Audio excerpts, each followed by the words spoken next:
नमस्कार दोस्तों, मैं डॉक्टर अंशुल सचान एक बार फिर से आपके सामने हाजिर हूँ पशुपालकों की एक नई समस्या और उसके समाधान को लेकर। हमारे कई पशुपालक मित्र बताते हैं कि हमारी पहली बढ़िया या भैंस कई बार एआई कराने के पश्चात भी नहीं रुक रही है। तो जानते हैं किन कारणों से हमारा पशु नहीं रुक रहा। तब तक आप लोग मेरे चैनल डॉक्टर अंशुल ब्लॉग को लाइक करें, सब्सक्राइब करें और शेयर करें। सब्सक्राइब अवश्य करें, आपके सब्सक्राइबर्स की हमें बहुत ज़्यादा आवश्यकता है।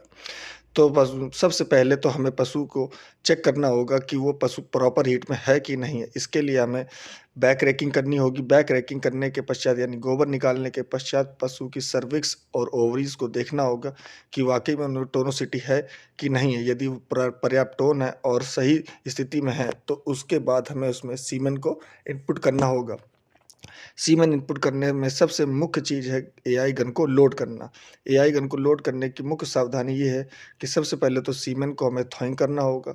थॉइंग करना ही सबसे महत्वपूर्ण प्रक्रिया है। यदि थॉइंग करने में गलती हो गई, तो सीमेन हमारा बेकार हो जाएगा और पशु हमारा गाभिन नहीं रुकेगा। कई हमारे मित्र बिना थॉइंग करे ही सीमेन डाल देते हैं, जो कि बहुत ही गलत बात है। और सबसे मुख्य चीज़ ये है कि हम जब भी पशु के पास जाएँ, बैक रैकिंग करने के लिए जाएँ, तो हमारे नेल्स ट्रिम होने चाहिए, हाथ साफ होने चाहिए और बहुत ही सावधानी से पशु को अच्छे से स्ट्रेन करके बँधवा के ही हमें काम करना चाहिए। चलिए देखते हैं, जैसा कि आप देख रहे हैं कि एआई कंटेनर से सीमेन निकाला गया है, जिसमें पर्याप्त मात्रा में गैस है। चूँकि गैस का रहना भी बहुत ज़्यादा हो सकता है। यदि आपके कंटेनर में गैस खत्म हो जाएगी, तो सीमेन पहले ही डेड हो जाएगा और किसी भी हाल में पशु हमारा फिर नहीं रुकेगा।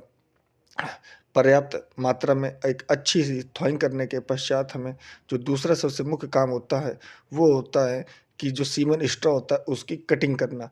यानी ऊपर की तरफ से जिस तरफ से सील बंद होती है, वहाँ से हमें जब इसको स्ट्रॉ को कट करते हैं, तो बहुत ही सावधानीपूर्वक, बहुत ही बराबर से देखिए, जैसे कि एक ही झटके में बिल्कुल बराबर से कट करना है। यदि सीमेन का स्ट्रॉ तिरछा कट गया, तो सीमेन इनपुट करते समय सीमेन जो होता है, वो सीध से बाहर निकलने के पश्चात अंदर ही रह जाता है और सीमेन जब अंदर नहीं जाएगा, तो पशु हमारा गाभिन नहीं हो पाएगा।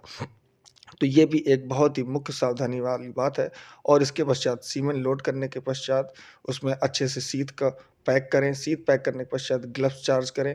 ग्लव्स पहनने के बाद, चूँकि ग्लव्स पहनने से पशु को बहुत ही आराम रहती है और किसी भी तरीके की नेल्स लगने की संभावना नहीं रहती है। और आराम से बहुत ही सावधानीपूर्वक हमें सीमेन को इनपुट करना होता है। सीमेन इनपुट करने के लिए सबसे मेन चीज़ ये है कि पशु हमारा शांत और स्थिर खड़ा रहे। इसके पश्चात जब एआई गन हमारी सर्विक्स की तीनों रिंग को पार करते हुए ओवरीज़ के बिल्कुल मिड पॉइंट पे यानी लेफ्ट और राइट ओवरी के बिल्कुल बीच में पहुँच जाए, उस समय हमें अपने सीमेन को वहाँ पर पुट करना होगा। तो आप सभी लोगों से निवेदन है कि जब भी एआई करने जाएँ, तो इस तरह की सावधानियाँ बरतें और इसी तरीके से एआई करें जैसा कि मैंने आपको बताया है। इससे हमारे पशु को जितनी जल्दी हो सकेगा, वो आपका पशु रुक जाएगा। क्योंकि अगर एआई करते समय बहुत अधिक समय लग गया, तो भी उसके बाद भी हमारा सीमेन खराब हो जाता है और पशु नहीं रुकता है। अगर आवश्यकता हो, तो आप गायना रिच इंजेक्शन एआई करने के 5 मिनट पहले लगा सकते हैं। तो इन सब सावधानियों को साथ में इस ब्लॉग को यहीं पर समाप्त करते हैं। नेक्स्ट ब्लॉग में आपसे फिर से मुलाकात होगी। तब तक के लिए नमस्कार दोस्तों, राम राम।